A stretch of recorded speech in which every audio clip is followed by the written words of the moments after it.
हाय दोस्तों, मेरा नाम आकाश है और आप लोग के लिए मैं फिर से लेके आ गया हूँ नया वीडियो, जिसमें मैं आप लोग को दिखाऊंगा हमारे पड़ोसी देश बांग्लादेश में जो तख्ता पलट हुआ है उस पर पाकिस्तानियों का रिएक्शन।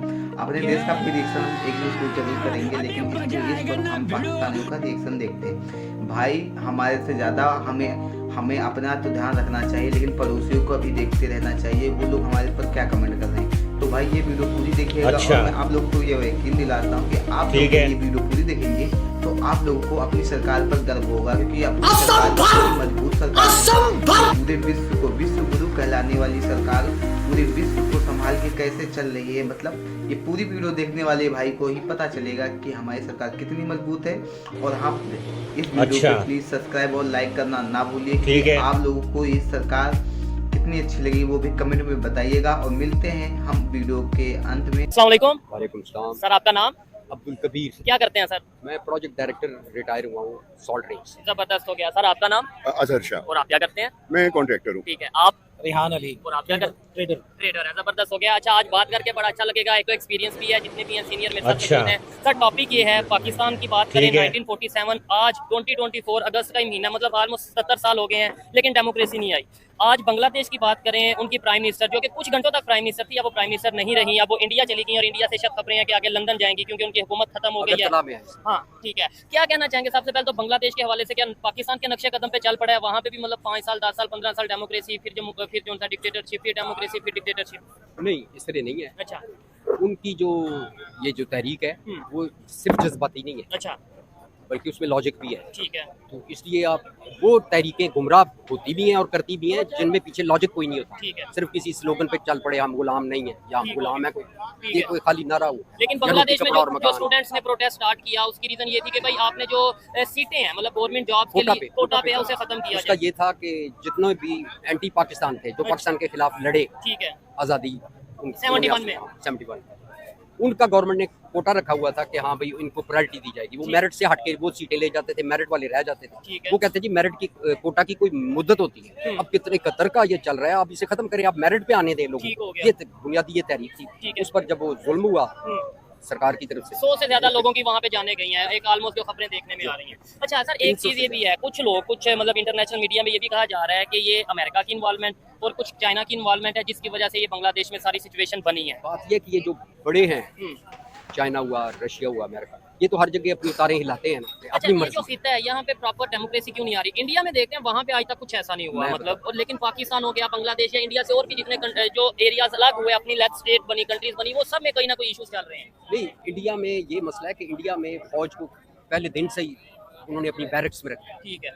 जो उनकी ड्यूटीज हैं वो कर रहे हैं। मतलब नेहरू को मिलने आया था उनका आर्मी चीफ, जब वो पीएम बनाए, तो सेक्रेटरी ने कहा कि जी आपको चीफ साहब मिलना चाहते हैं। उसने कहा कि वो किस लिए मिलना चाहते हैं? अच्छा। उनका जी वो ऐसे खैर सगाली के तौर पर। उसने कहा डिफेंस सेक्रेटरी से बात कराओ। डिफेंस सेक्रेटरी को उसने लाइन पे जब दिया, उसने कहा कि तुम्हें, हमारा कोई भी दुश्मन नहीं है, हम अपने दुश्मन खुद बने हुए। ठीक है, एक स्टेट पॉलिसी होती है, ये भी एक निज़ाम है। आपकी जो भी फौज है आप उसको बॉर्डर पर लगा देना। हालात कभी कभी इतने खराब नहीं होते हैं जितने बताया जाता है। अगर आप ट्रेड तू मुझे गलत मत बोल, तू खुद को गलत बोल, तू खुद की इंटरलिंक्ड कर सकते हैं, अपनी फॉरेन पॉलिसी को आप बेहतर करना चाहते हैं तो आप कर सकते हैं। सबसे पहले जो मसला है, आपने अगर आप वाकई में इस रियासत को चलाना चाहते हैं संजीदगी के साथ, तो आपने अपने लोगों के साथ जुड़ना होगा। जब तक आप अपने ग्राउंड के साथ नहीं जुड़ेंगे, अपनी यूथ के साथ नहीं जुड़ेंगे, थिंक करने की ज़रूरत है, वरना ये हालात वर्स्ट होते जाएंगे। आप हमारा एजुकेशन सिस्टम देख लें, आप हमारा थर्मल पावर प्रोजेक्ट सिस्टम देख लें, कोई भी एग्जाम्पलरी सिस्टम नहीं है सवाए नंबर 1 के। तो हमें अपनी चीज़ों पर हमने वर्क करना होगा। नंबर 1 कोड की जो भी तंजीमें रन कर रही हैं, तो इस स्टेट के जो इंटरनल मामलात हैं वो बहुत ही डिस्टर्ब हैं। आप अगर सिंध में चले जाएं, आप बलूचिस्तान में चले जाएं, आप केपी में चले जाएं, वहाँ पर लोग हाई वॉल्यूम पर जो है वो रेजिस्टेंस कर रहे हैं। तो उन रेजिस्टेंस के बजाय उनको सुनने के लिए कोई तैयार नहीं है। अब आप देखें, गवादर को ये लोग बड़ा जो है वो इकोनॉमिकल हब तो कहते हैं, पर वहाँ के जो मकामी लोग हैं वो लोग कितना डिस्टर्ब है। तो जब तक आप अपने मकामी लोगों की ग्रीवेंसेस नहीं सुनेंगे तो ये आपकी फॉरेन पॉलिसी कभी भी बेहतर नहीं होगी। 75 साल की तारीख में इस स्टेट ने जहाँ पर जो भी मामलात हुए हैं वो इनसे सीखे नहीं है। जब एक घर होगा, वो घर अगर अंदर से ही डिस्टर्ब होगा तो वो सोसाइटी में कंट्रीब्यूट कैसे करेगा? तो इस स्टेट को अपने जो अंदर जो भी वॉल्यूम्स है ना, अगर ये कहते हैं कि हम एक रियासत हैं, तो एक स्टेट हैं, और सबसे मजे की बात ये एक फेडरल स्टेट है। फेडरल स्टेट मतलब ये है कि इसमें 4 प्रोविंसेस है। तो हम अगर किसी भी प्रोविंस से पूछें देखो भाई क्या है, आइडियोलॉजिकल बेसिस पर इस स्टेट के जो रूल्स एंड रेगुलेशन है उसमें से कोई भी खुश नहीं है। मैं अभी आपको रिसेंटली जो तहरीकें चल रही हैं, आप अगर चले जाएं सिंध में भी एक रेजिस्टेंस, इस मुल्क के जो नौजवान हैं वो अभी, अब आप तो ये महरंग बलोच अब वो आज़ादी की तरफ जा रहे हैं कि हम आपने कुछ अब कुछ टाइम पहले मंजूर पश्तीन इधर आया इस्लामाबाद में, तो वो भी 11 अक्टूबर की बात कर रहे हैं। 11 अक्टूबर की बात कर रहे हैं। सिंध में भी इतने हालात डिस्टर्ब हैं, तो ये रियासत 75 साल से जो है ना वो अवाम के पावर को डिनाई कर रहे हैं। और ये एक हिस्टोरिकल पॉइंट है, आप जब भी अवाम के पावर को डिनाई करेंगे आपकी स्टेट रन नहीं कर पाएगी। अल्टीमेट पावर जो है वो अवाम के पास है, तो आपने अवाम के ग्रीवेंसेस सुनने। सर अगर हम गिलगित बल्तिस्तान की बात करें तो इंडिया का भी गिलगित बल्तिस्तान के अंदर बड़ा इंटरेस्ट है, और हमने गिलगित बल्तिस्तान के अंदर प्रोटेस्ट में ये नारे वाजिया सुने हैं कि कारगिल करदू खोल दो, हमारा जो टूटा रिश्ता है वो जोड़ दो, मतलब डायरेक्टली इनडायरेक्टली इंडिया के लिए वो बात कर रहे हैं। तो ये जो अनरेस्ट है और दूसरी जानिब इंडिया की जो एक हैंडसम किस्म की ऑफर्स आ रही हैं, इस पे आपका क्या ख्याल है? इससे सबसे पहले तो यही बात है कि हम लोगों ने नारों और बातों से निकल कर गिलगित बल्तिस्तान को सही तरीके से ऑन करना चाहिए। अब जब कश्मीर पर जब इंडिया ने टेक ओवर किया था, अगर आप उससे पहले की अगर आप कहानी देखें तो बोन ऑफ कंटेंशन, ये वो पता नहीं क्या क्या हम कश्मीर के लिए बोलते थे। जब इंडिया ने वहाँ पर टेक ओवर किया तो हम लोगों ने क्या किया?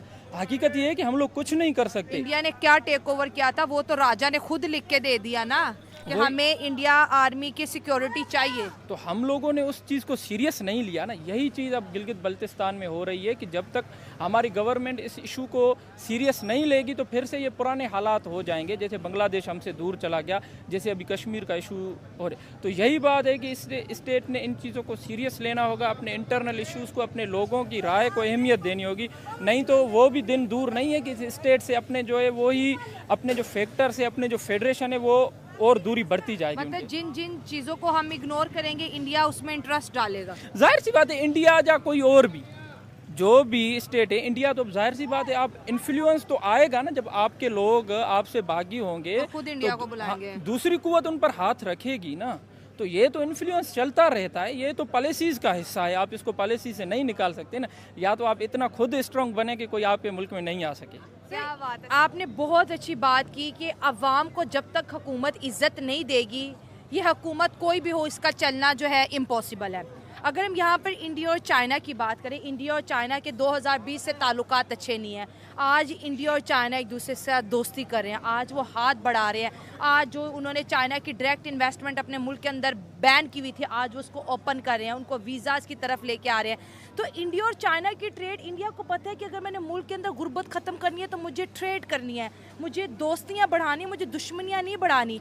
वो हम अपने दोनों पड़ोसी से क्यों नहीं सीखते हैं? चाइना तो हमारा दोस्त है, वो क्यों इंडिया से हाथ मिला रहा है? फिर सबसे पहली तो ये बात है ना, मैंने पहले बात की तो हमारे स्टेट के साथ तो अच्छे रिलेशन वो बात की बात है, हम अपने प्रोविंसेस को भी खुश नहीं कर पा रहे हैं ना। तो हमारे सूबे की भी हमारे साथ, अब बलोचिस्तान की अवाम पाकिस्तान के साथ बैठने को तैयार नहीं है, वो इतने हद तक वो चली गई। सिंध के अवाम में ग्रीवेंसेस पाए जाते, तो यहाँ पर हमें बचपन से ये